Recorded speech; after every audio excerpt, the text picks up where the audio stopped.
On a lonely world, at the edge of the galaxy, an engineer, a wounded young drake, and 3 orphaned alien pups must fight storms, predators, and secrets buried beneath the dust. What begins as survival soon becomes a story of family, sacrifice, and a bond powerful enough to change destiny itself. If you're new to the channel, then please subscribe to the channel and like the video and tell us in the comments where are you watching from. Now, let's jump into the story. The alarm woke the quiet like a hand knocking on a metal door. On the edge of the Corvin Plain, the outpost called Dawnhinge heard a rescue call that sounded different from the usual trouble. The message carried a pulse that felt alive. It cut through dust, wind, and long miles. The words were simple, but the meaning was heavy. 3 orphan Bandry pups needed help now. This is the opening to an inspiring sci-fi story, a gentle survival tale, and a family drama with heart. Neela Hart, a veteran engineer, put down her welding torch and listened.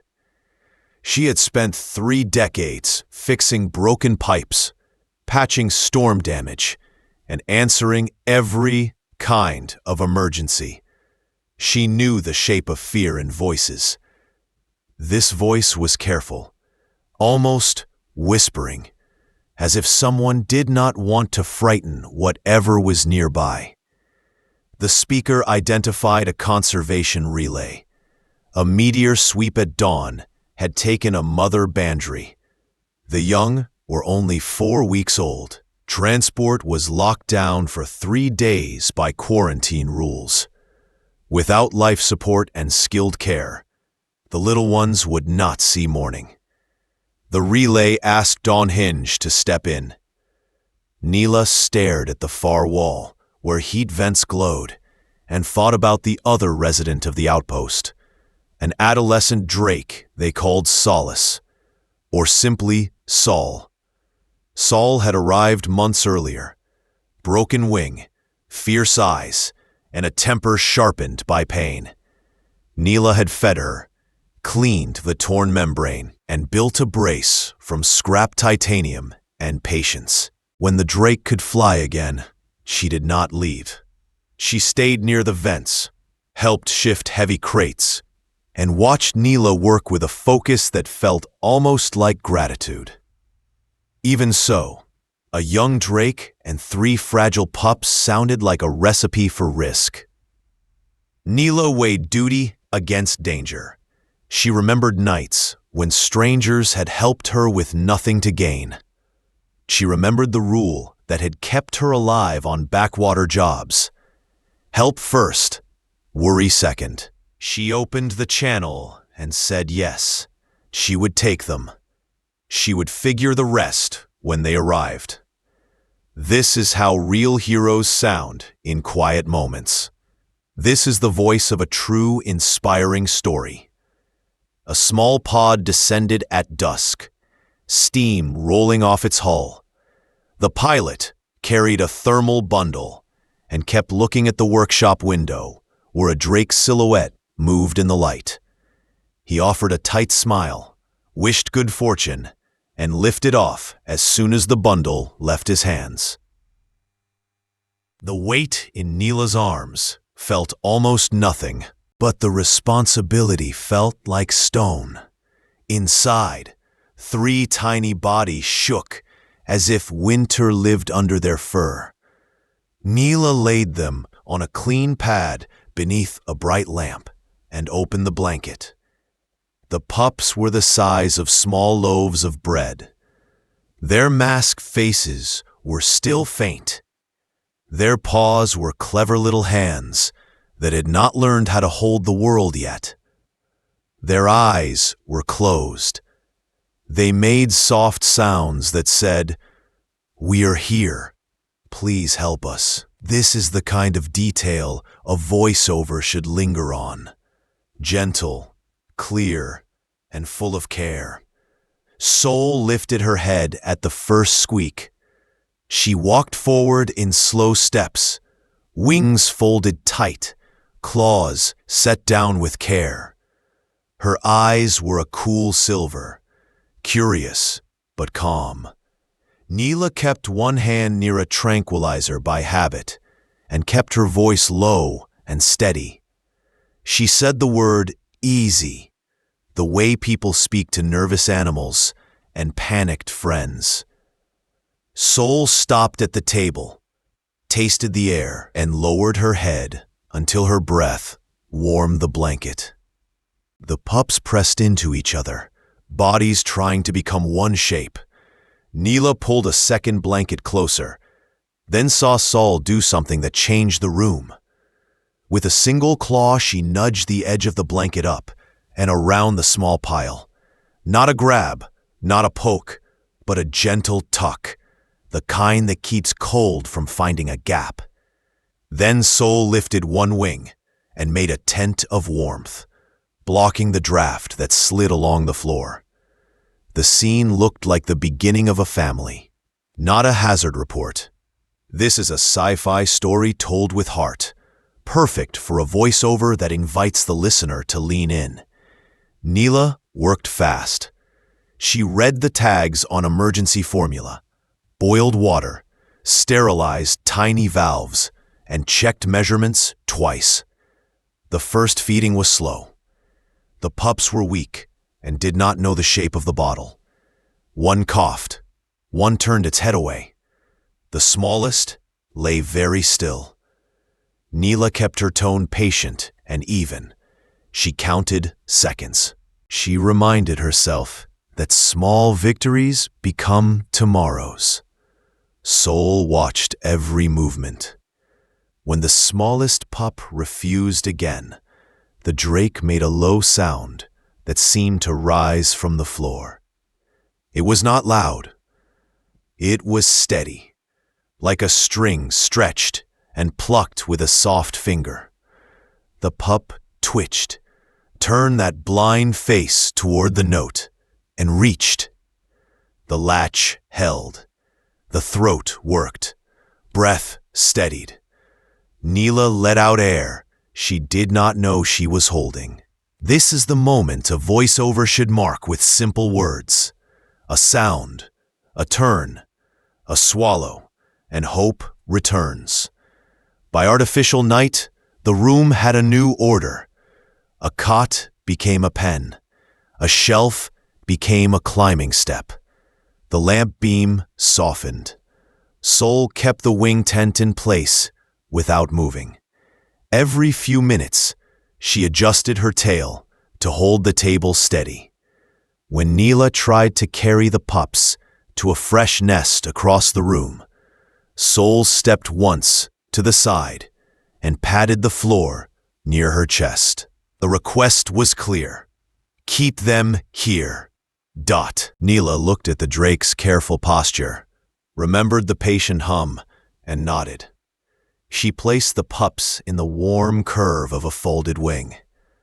They relaxed in one breath. Soul curved around them and lowered her head until the room became a circle of safety. Outside, the plane hissed at the windows. Inside, 4 hearts agreed to the same rhythm. She set alarms for the late feedings and wrote notes on a board where sleepy eyes could still read. She labeled each bottle with a simple mark. She added one more line for herself. Remember the reason. Then she lay down on the spare bench with her boots on and listened to the workshop breathe. For search and discovery, this opening carries strong keywords that match what viewers look for. Inspiring sci-fi story, found family, baby drake, orphaned alien pups, frontier outpost, gentle protector, survival with heart. But in the sound of the words, it stays human and simple. This is part 1, the signal at dawn hinge. It begins with a call for help, and ends with a promise kept. The door to the story is open, and the listeners are already inside. Morning came soft and pale through the dust that wrapped around Dawnhinge. Inside the outpost, life no longer followed the old rhythm of repairs and silence. Now it moved to the gentle demands of 3 small Bandry pups and the steady patience of a young drake named Saul. This part of the story is about how a workshop of steel and tools became a home filled with warmth, routine, and quiet hope. Neela Hart, who had lived with machines more than with people, found herself learning a new schedule. She hung a whiteboard above the sink, marking each feeding with simple symbols and times. She tied colored strings to bottles so she could tell them apart when her eyes were heavy at 3 in the morning. Every mark on the board was a promise that none of the pups would be forgotten. The outpost was no longer just a workplace. It was now a nursery built from improvisation and care. Saul had her own duties. She discovered how to make her body into a shelter. The drake curled her tail around the table legs so the pups would never slip off. She spread a wing just enough to catch the warmth from the vents and bend it back down onto the blankets. If a draft sneaked across the floor, she shifted her shoulder until the air stilled. Her presence turned cold corners into safe circles. This was not just instinct. It looked like choice. It looked like devotion. The pups began to show who they were. Neela studied their tiny gestures as if learning a new alphabet. The boldest pushed forward during feeding and even tried to climb the bottle with both paws. The clever one listened for the click of the valve before latching with sharp accuracy. The smallest lagged behind, needing drops delivered slowly and a steady hand to keep him calm. Neela gave them names that matched their ways. Quill for the bold pup, Sable for the quick thinker, Scribe for the quiet watcher. The names helped her speak of them not as fragile unknowns, but as growing souls with futures. Soul added a sound to the household. It was not a growl and not a song. It was a steady hum that filled the room like a low current in the walls. Whenever she made that sound, the pups settled, their paws unclenched, their breathing slowed. Neela felt it too, a calm that softened the hard edges of long days. She realized this hum was more than comfort. It was connection. It was how the drake told the small ones that they were safe. In a voiceover, this is the sound of reassurance, the note that binds different lives into one story. Naps became small adventures. Quill once fell asleep in a coil of rope, as if he had claimed the center of the universe. Sable made a habit of dozing under the lamp, stretching long, as if she were queen of her own small stage. Scribe always found his way to Saul's chest, pressing close to the steady rhythm of her heart. Saul did not complain. She adjusted her breathing and held still for hours, as if she understood her duty better than anyone had explained it. Neela changed the workshop to suit her new family. She turned an empty shelf into a climbing frame with padded edges. She lowered a water bowl into a tray so their splashing would not turn the floor into a hazard. She packed away sharp tools and dangerous wires.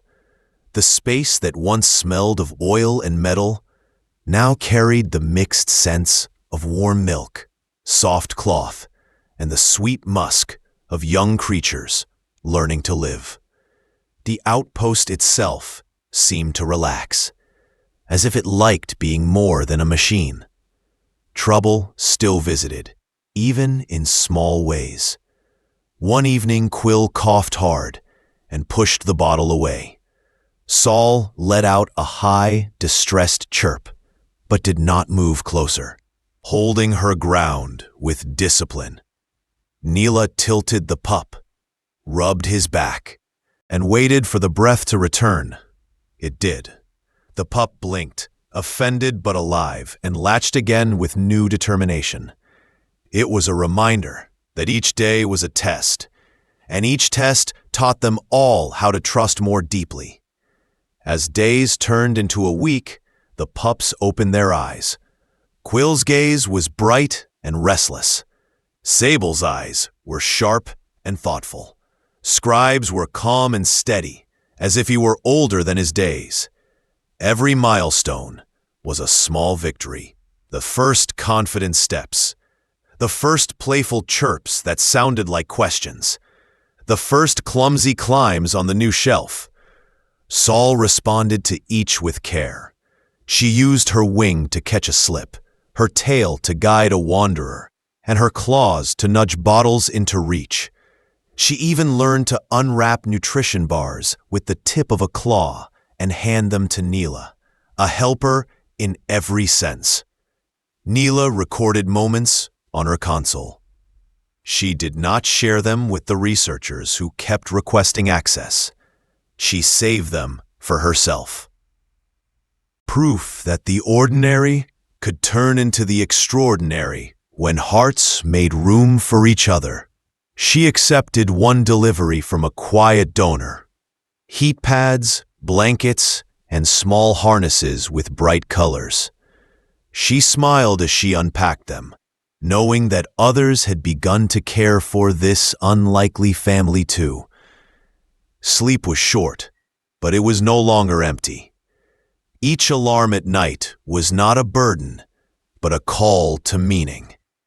When Neela rose to mix formula, Saul stayed close, her eyes steady, her hum soft. When the pups finished, they curled against her, warm and safe.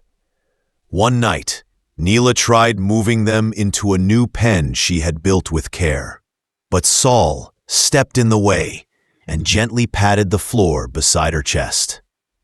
The message was clear. They belonged here, with her. Neela placed them back into the curve of a folded wing, and the pups settled in one breath.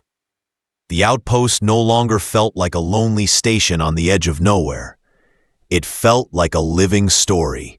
Dawnhinge had become a household of heat and hop, where a drake, 3 small bandry, and 1 engineer learned how to be more than survivors. They had become a family. For listeners, this chapter is not just about feeding schedules or repairs. It is about warmth made real, patience given shape, and hope turning steel walls into a home. Midday came with stillness that felt wrong. The wind had quieted, and the sensors along the fence began to tick from calm green to uneasy amber. Neela Hart looked up from her workbench, wiped the dust from her hands, and crossed to the monitor. At first, she expected to see drifting sand or loose debris. Instead, shapes moved low across the ground, dark bodies slipping between the ridges.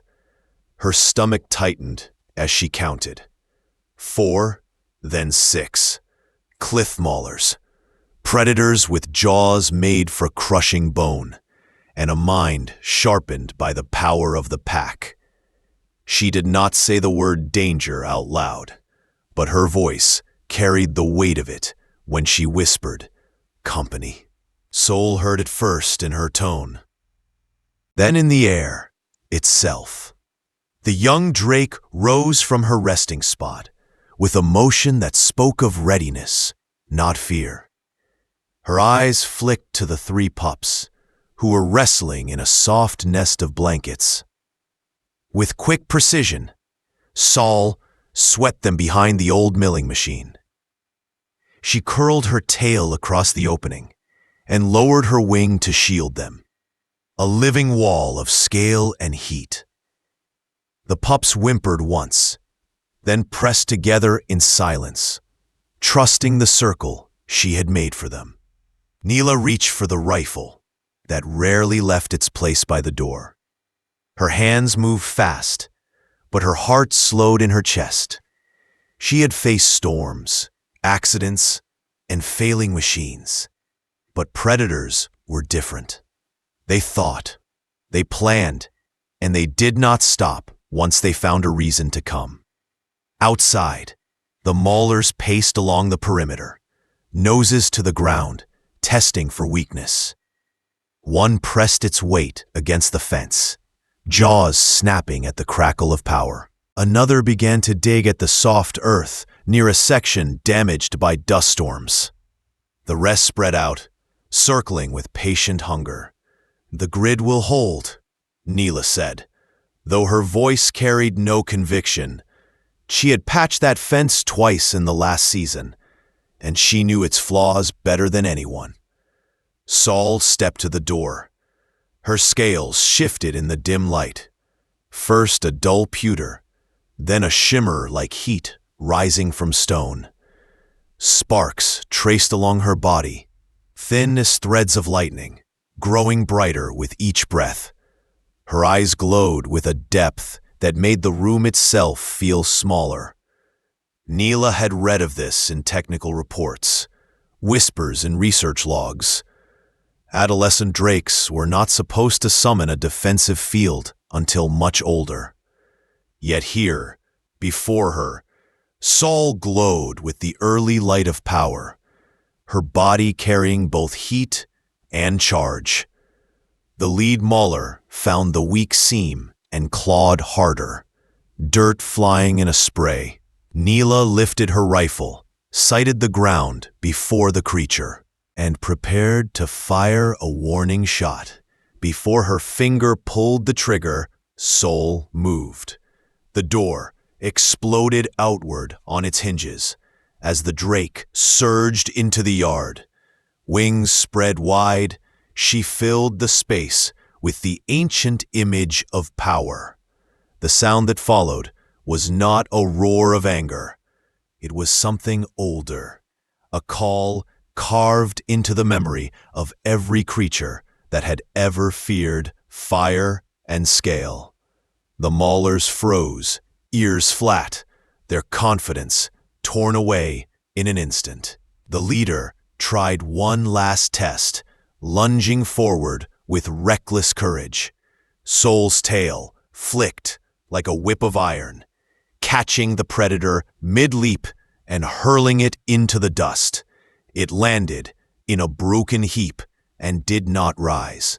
The others hesitated, then chose retreat over ruin. Together, they dragged the injured one back toward the canyons, their bodies shrinking into the distance until nothing remained but the quiet hum of the fence. Sol held her stance until the last shadow disappeared. Only then did the sparks fade. Her legs trem. Her breath came heavy, and her wings sagged with exhaustion. Neela ran to her, pressing a steady hand against warm scales. "Inside," she said firmly. "Water, rest. You've done enough." But Sol's first thought was not for herself. She turned back into the workshop, nose searching for the pups. She checked Quill first, then Sable, then Scribe.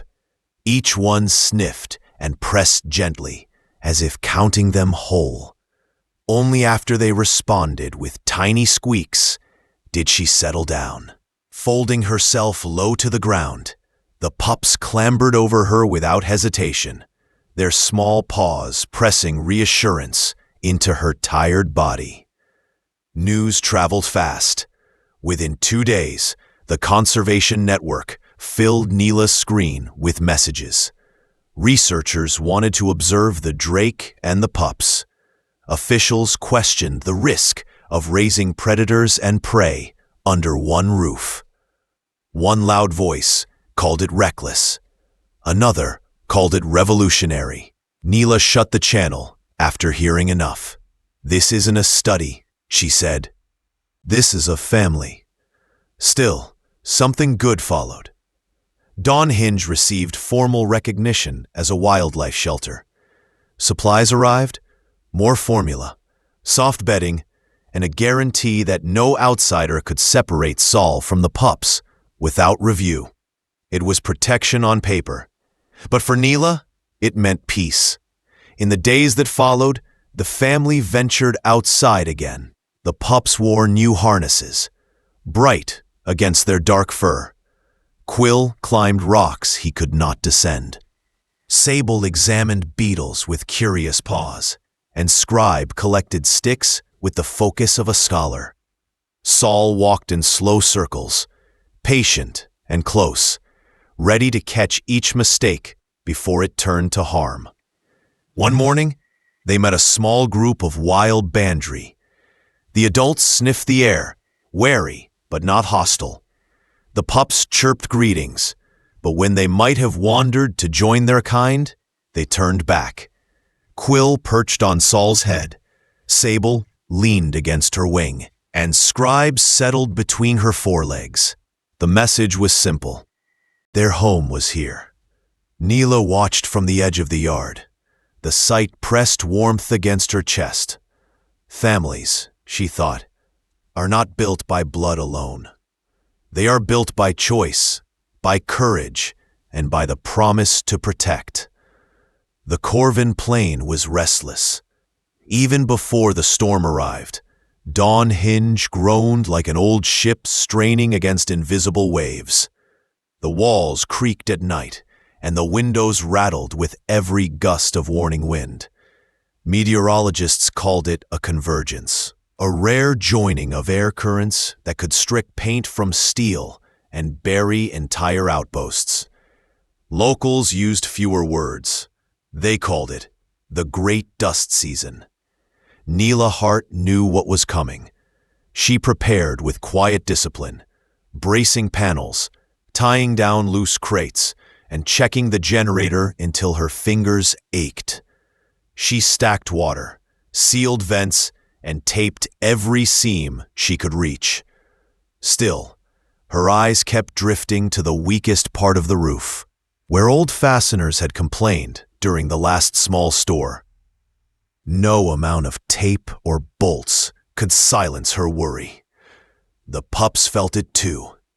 Quill, normally bold, clung to Neela's boot when the wind moaned across the plain. Sable invented games to distract herself, counting tools and hiding them in careful piles. Scribe sat by the window, staring at the brown horizon, as if reading a message only he could see. Even their play carried a sharp edge, like laughter meant to cover fear. Saul, the young drake, was steady. She inspected each corner of the workshop, pressing her body against walls, sniffing at seams, and testing the ground with careful steps. When she found the weak roof panel, she curled beneath it and spread her wings like an extra support beam. Her silver-blue scales shimmered with faint light as if promising strength. Neela frowned. "You can't stand there the whole storm," she said softly. Saul looked at her with calm eyes that seemed to say she could and she would. Then the first gust hit, and the argument ended before it began. The storm did not arrive like rain or snow. It arrived like a wall, all sound and force. The sky vanished into a churning red haze. Within the first hour, power snapped out, plunging the workshop into dim emergency lights. The roof shook as if giants were pulling at it, and the floor trembled under invisible weight. The pups were brave until they were not. Quill shook despite his bold mask. Sable hid behind a tool chest. Scribe made a thin sound that pierced the roaring wind. Neela tried to calm them, but her words were too small against the storm. Then Saul began to glow. This time the light was not the fierce spark she had used against predators. It was gentle, a soft radiance that spread warmth into the room. She hummed, low and steady, the same note that had soothed the pups when they were newborn. One by one, they came to her. Quill first, still trembling, but unwilling to be left behind. Sable crawled from hiding and pressed into Saul's side. Scribe moved last, and, laying his small paw against the drake's scales as if making a promise, Neela joined them, sitting with her back against Saul's warm curve, feeling the steady rhythm of a heart stronger than the storm outside. For 3 days, the storm raged without mercy. Dust slammed the walls, and winds screamed against the roof. Saul held her place beneath the weak beam, her wings spread, her body a living pillar. She glowed enough to light the room when the lamps failed, and she hummed until the pups' breaths matched her own. Neela rationed food and water, feeding Saul in small portions, guiding the pups to bring her sips when her strength faltered. The family endured not because the storm grew kinder, but because they held together. When the winds finally fell silent, Dawnhinge stood scarred but whole. Nearby outposts had roofs torn away, walls flattened, and power systems ruined. Yet the workshop survived. The only real damage was a bent section of roof, the very one Saul had held with her body. Neela touched the panel and whispered, "You saved us. You held the world together." Outside, the storm had changed the plain itself. Dunes shifted, and ridges lay bare. 1 mile from the station, new shapes broke the surface. Stone walls, too regular to be natural, jutted from the sand. The storm had uncovered something ancient. Neela marked safe paths and took the family to explore. Saul led the way, her wings stretched wide against the lingering dust. The pups scrambled over stones with eager curiosity. They reached a half-buried arch, carved with symbols faded by time. In its center lay a circle of stone, smooth and unbroken, like a door waiting for a key. Saul tilted her head and pressed a claw against it. Then she hummed. At first nothing happened, but when she lowered her tone, the stone vibrated. Dust leapt from the seams, and with a deep rumble, the circle rolled inward. Cool air flowed out, carrying the smell of rain on rock. Inside stretched a chamber, lit by cracks of sunlight. Murals painted the walls. Drakes stood tall, wings spread, shielding small masked creatures that looked just like Bandri pups. Other panels showed the young, offering bright stones to their protectors. The final image showed a drake and 3 pups standing before a circle door, almost identical to the one they had just opened. The pups froze in awe. Quill puffed his chest as if he had been painted there himself. Sable traced the shapes with her paw, studying their meaning. Scribe sat still, his eyes wide, as if he had seen his reflection in history.